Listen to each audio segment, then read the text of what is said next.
Et dans quelques instants, l'invité de la matinale. Et dans 20 minutes, le journal de Radio Vatican. L'aide humanitaire fait toujours cruellement défaut dans la bande de Gaza. La population vit dans les privations et ne voit pas pour l'heure de perspective de cessez-le-feu.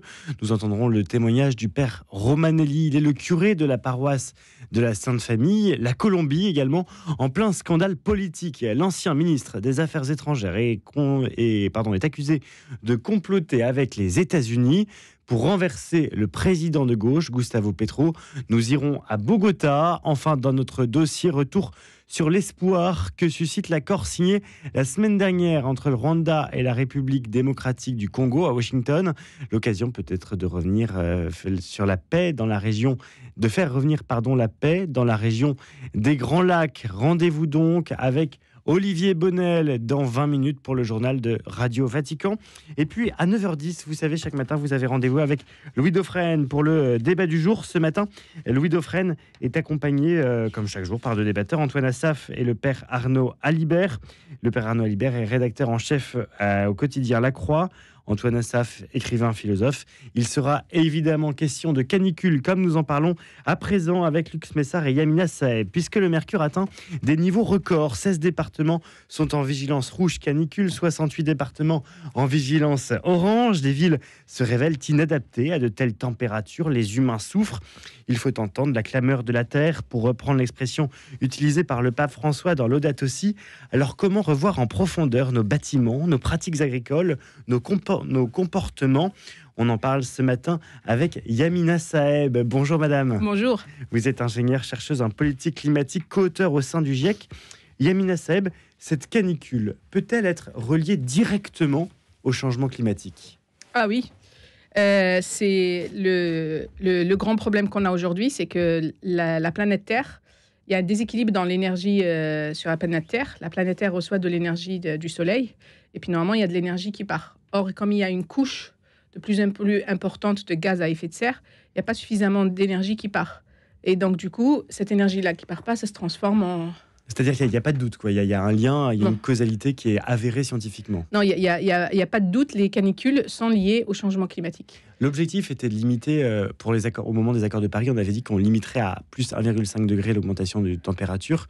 Désormais, ça semble tout à fait inatteignable. Alors, c'est l'accord de Paris, c'est un accord. L'accord de Paris il est inscrit dans ce texte-là un objectif d'être à 2 degrés, bien en dessous de 2 degrés, avec l'objectif d'être à 1,5 degré à la fin du siècle. Cet objectif-là, du 1,5, se calcule sur plusieurs décennies. Là, nous sommes entrés dans la première décennie, l'année dernière, où on commence à dépasser 1,5, où le réchauffement est au-delà de 1,5. Il faut attendre plus de temps si ça se confirme, et je pense que ça va se confirmer parce que les politiques climatiques que nous avons ne sont pas des politiques qui s'attaquent aux origines du changement climatique, elles s'attaquent plutôt aux symptômes, et donc du coup on ne réduit pas. Il y a peu de chances qu'on arrive à réduire nos émissions, et donc il y a malheureusement le risque que nous dépassions le 1,5 et bien plus tôt que la fin du siècle, dans les décennies à venir, est de plus en plus important. Effectivement, se pose la question de l'adaptation de nos comportements. Dans 5 minutes, nous serons avec Lux Messard, vice-président de la FNSE. Avec lui, on va voir comment les agriculteurs s'adaptent aussi et qu'est-ce qu'ils font aussi peut-être pour changer les causes profondes. Mais Yamina Saeb, vous alertez, vous, depuis longtemps sur la nécessité de rénover massivement les bâtiments. Comment est-ce qu'on adapte nos villes ? Quand on parle passoire thermique, on pense surtout aux bâtiments qu'on a du mal à chauffer l'hiver, mais on parle beaucoup moins des bouilloires thermiques. Est-ce qu'il faut aussi s'attaquer aux bouilloires thermiques ? Alors, il y a un véritable déni en Europe et dans une bonne partie de l'Europe et en France. La France fait partie des pays où on a un déni du besoin de froid, parce que nous étions un pays qui avait plutôt besoin de chauffage. Et la nouveauté pour nous, c'est qu'on a besoin des deux. C'est le pire des cas, c'est quand on a besoin des deux. On a besoin des deux et nous sommes un pays où nos besoins de construire de nouveaux logements est moindre, ce qui veut dire qu'il faut faire avec des bâtiments qui ont été construits juste pour le chaud, pour combattre le froid, l'hiver, quoi. Dans ces bâtiments-là, il faudra trouver des solutions pour la partie refroidissement. Il faut savoir que la directive européenne sur le bâtiment n'a inclus, elle existe depuis 2002, si je ne me trompe pas, ce n'est qu'en 2018 que le mot refroidissement apparaît. Cooling, il apparaît. Ça n'apparaissait pas avant. Et ça apparaît sous la pression des eurodéputés des pays du Sud, comme Chypre, l'Espagne, etc. Les autres eurodéputés, soit ils étaient contre, par exemple les Anglais, les Irlandais, etc., soit il n'y avait pas de position. Je pense que c'était le cas des Français, si je me souviens bien. Et quand on parle de bouilloire thermique, comment on trouve des solutions? Quelles solutions peut-on trouver? On parle de repeindre les toits, on parle d'isoler mieux. Quels sont les matériaux à notre disposition? Ce qu'il faut savoir, c'est que la France, au début des années 2000, nous étions, chaque fois qu'on était dans une réunion européenne, nos collègues allemands, par exemple, nous faisaient la leçon parce qu'on ne rénovait pas du tout, on n'avait pas de programme de rénovation. Depuis, on s'est rattrapé. On a aussi mis beaucoup d'argent, des programmes de rénovation en place. Seulement, tous nos programmes de rénovation s'attaquent uniquement à la question de la réduction des besoins de l'hiver, d'isoler pour l'hiver. Et on ne s'attaque pas à la question du tout. Ce n'est pas du tout dans les programmes. Moi, je n'ai jamais vu de projet où on s'attaque à la question de l'été, des grandes chaleurs. Et j'ai même vu des projets où, en fait, on crée des serres dans les bâtiments. On crée de véritables serres. Et donc, la chaleur ne sort pas du tout avec certains matériaux. Et pour résoudre ce problème-là, il va falloir mettre en place toutes les solutions possibles et imaginables. Il va falloir, dans le cas des villes, par exemple, c'est très important de débitumer pour éviter d'avoir des îlots de chaleur qui vont faire augmenter la chaleur dans les bâtiments. C'est très important. On n'a pas les matériaux, mais il y a des matériaux, on appelle ça des matériaux de changement de phase. On aurait pu, mais l'industrie n'a pas développé ça, aller plus loin dans le développement des matériaux qui nous permettent de jouer les deux rôles, l'été et l'hiver, qui pourraient jouer ces deux rôles-là. On n'a pas ça. Il faut quand même isoler, mais pas sur-isoler, comme certains le préconisent. C'est-à-dire, ça veut dire quoi, sur-isoler? Sur-isoler, il y a des matériaux, par exemple, des isolants sous vide. Sur-isoler, ça veut dire qu'on crée une serre. Et donc, il n'y a rien du tout qui échappe du bâtiment. Il n'y a pas d'échange avec l'extérieur. Voilà. Et sauf que si vous faites ça pendant l'été, ce qui va se passer, c'est que la chaleur va être emmagasinée dans le bâtiment. Elle ne va pas sortir, elle ne va pas pouvoir sortir. Et c'est ce qui se passe en ce moment. Les bâtiments ne peuvent pas respirer. C'est comme des êtres humains, les bâtiments. Là, ils ne peuvent pas respirer parce que la nuit, la température ne baisse pas suffisamment. Et ensuite, il faudra végétaliser autant que possible. En France, on est l'un des rares pays au monde où on a l'obligation du ravalement des façades. L'obligation de ravalement des façades, il faut moderniser ce texte-là, qui est un très bon texte. Et végétaliser les façades? Les toits, à chaque fois que l'on refait les façades, il faut refaire les toits. Il faut des toits en blanc. On va enlever les toits parisiens en zinc. C'est comme ça. C'est ça, où c'est soit la beauté de nos façades, soit on sauve des vies humaines. Je pense que le choix est vite fait, et ensuite, ça ne va pas être suffisant parce qu'on s'achemine vers plus de réchauffement. Et donc, on va devoir refroidir. Par exemple, si je prends le cas de Paris, il y a une boucle froide, mais qui est surtout au nord-ouest de la ville, qui permet de refroidir des logements. Il faudra dès maintenant concevoir, on aurait dû le faire il y a 20 ans, mais en fait, là, il faut qu'on se dépêche, concevoir le refroidissement de la ville. Paris pourrait être refroidi grâce à de la géothermie, grâce à de l'eau de Seine. Pourquoi est-ce qu'on ne fait pas ça? Si on ne fait pas ça... Parce que ça coûte cher. Non, parce qu'on n'a pas de politique de long terme. Pour faire ça, il faut avoir un véritable programme de rénovation de long terme. C'est pas ce qu'on a. Et parmi ceux qui sont aux avant-postes pour constater aussi les conséquences de ce réchauffement et de cette canicule en cours, les agriculteurs, nous sommes en ligne avec Lux Messard. Bonjour. Bonjour. Vous êtes agriculteur et vice-président de la FNSEA. Une question peut-être toute simple pour commencer. Quelles sont les productions aujourd'hui les plus touchées par ces fortes chaleurs? Alors la France a soif, la France a chaud, mais la France agricole est aujourd'hui face à un défi très important. Vous m'entendez bien? Oui, on vous entend très bien. Je signalais à Yamina Saeb de mettre le casque pour vous écouter. Très bien. Et du coup, aujourd'hui, les cultures qui souffrent le plus, c'est les fruits qui vont trop vite en maturité. C'est la vigne qui est en train de griller sur place. Et on pense à nos vignerons qui sont déjà en crise. C'est aussi tout l'élevage. Je suis moi-même éleveur de vaches laitières. Je peux vous dire qu'en ce moment, elles rentrent au bâtiment. Quand elles peuvent sortir, elles rentrent et elles sortent juste la nuit, un peu comme nous.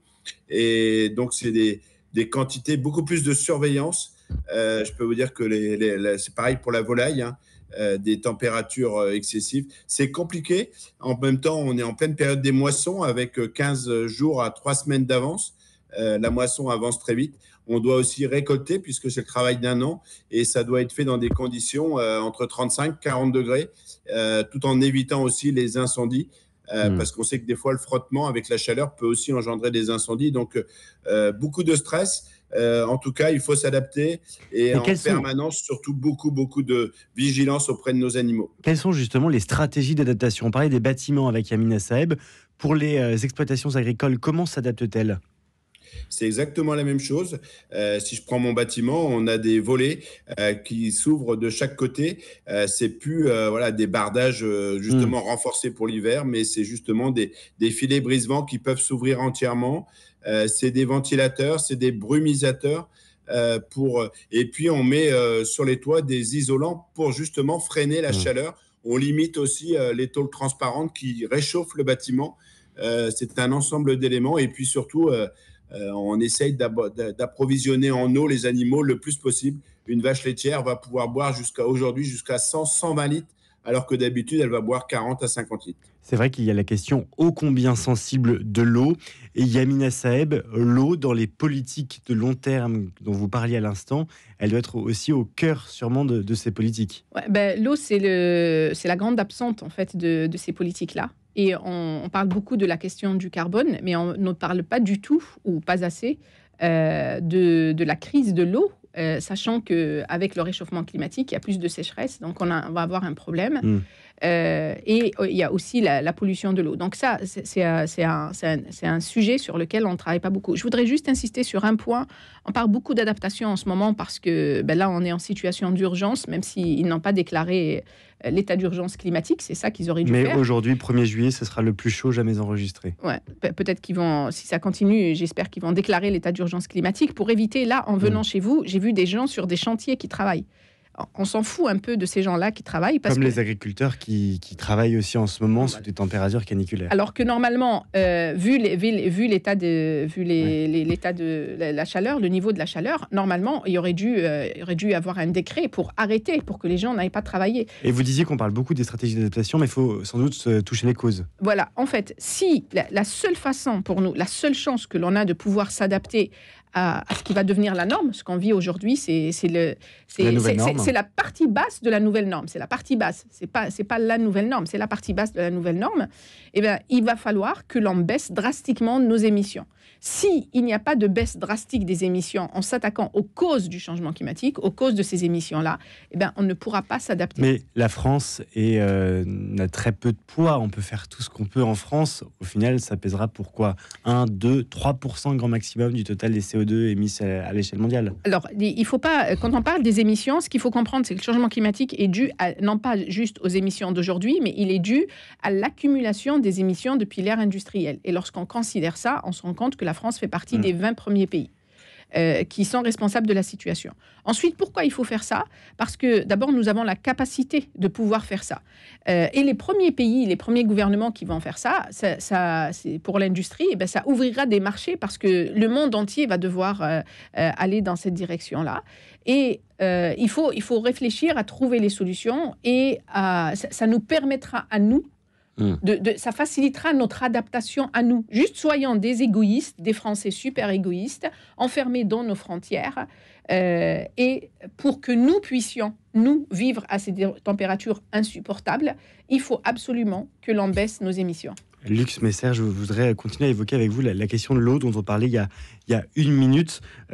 Cette question, on sait qu'elle est compliquée pour les agriculteurs. Il y a eu toutes ces manifestations autour des méga-bassines, des retenues d'eau qui ont fait largement débat. Peut-être, que font les agriculteurs aujourd'hui, à court terme, et on va parler du long terme après, à court terme, pour pallier cette canicule, justement, dans leur gestion de l'eau? Vous mentionniez, pour les élevages, les conséquences. On pense aussi à tout ce qui est, les céréales qui consomment aussi beaucoup d'eau en ce moment. Alors, c'est évident, hein, il va falloir s'adapter. Donc, ça passe par des rotations plus longues, trouver des plantes qui consomment moins d'eau quand c'est possible. Et puis, en France, on n'arrose que 5% de nos cultures. Il va falloir être capable de pouvoir stocker un peu plus d'eau en hiver pour pouvoir l'utiliser en été. La chance dans ce changement climatique, c'est qu'on va avoir les mêmes quantités d'eau, hein, c'est le GIEC qui le dit. Mais on va les avoir de façon plus brutale et de façon plus intense. dans certaines périodes. C'est là où il faut être capable, sur nos territoires, de faire des retenues, utiliser les pentes quand c'est possible. Et puis pour pouvoir assurer l'alimentation humaine, c'est essentiel. Pouvoir éviter les étiages, avoir des rivières qui sont à sec cet été, et malheureusement, on le voit déjà. Et puis, la capacité d'arroser un peu plus. Si on veut garder notre souveraineté, c'est-à-dire produire notre alimentation en fruits et légumes, en viticulture, vous l'avez dit, en grande culture, demain, il faudra de l'eau. Alors, il faudra peut-être arroser aussi différemment, privilégier le goutte à goutte, privilégier l'arrosage la nuit pour que justement chaque goutte soit utilisée au mieux.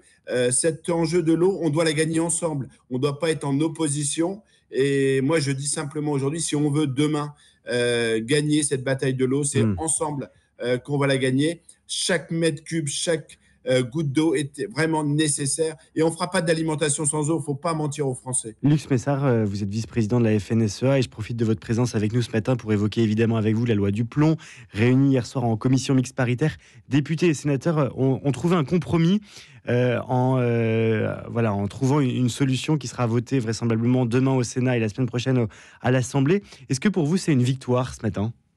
Alors, c'est une avancée et c'est la transformation des promesses faites il y a 18 mois. C'est aller vers plus d'harmonisation, c'est aller vers le fait que, enfin, en France, on arrêtera de surtransposer par rapport à nos voisins européens. C'est nous donner une boîte à outils. C'est pas une révolution et c'est surtout pas de l'anti ou de ce qu'on a pu entendre de revenir par rapport à des méthodes d'il y a 20 ans. Non, au contraire, c'est s'adapter. On a parlé de l'eau, mais c'est aussi la capacité demain de construire un bâtiment agricole. Sans bâtiment, il n'y aura pas d'élevage. Et je rappelle qu'on importe 50% de notre alimentation en volaille, par exemple, en viande blanche. Et c'est la capacité également de pouvoir trouver des solutions, qu'on arrête de nous interdire des éléments et qu'on nous laisse sans solution. Il y a 18 mois, on était dans la rue. Aujourd'hui, on avait besoin de cette boîte à outils. Il y a surtout besoin d'écouter, de ramener du bon sens, simplifier la vie au quotidien des agriculteurs, mais pas que des agriculteurs. Je pense qu'aujourd'hui, il faut surtout que la France, qui n'a plus les moyens financiers, donne et accompagne ceux qui travaillent. Merci beaucoup Luc Messard. Je rappelle que vous êtes vous-même agriculteur, vice-président de la FNSEA. Je remercie aussi Yamina Saeb qui était avec nous, ingénieure, chercheuse en politique climatique et co-auteur au sein du GIEC.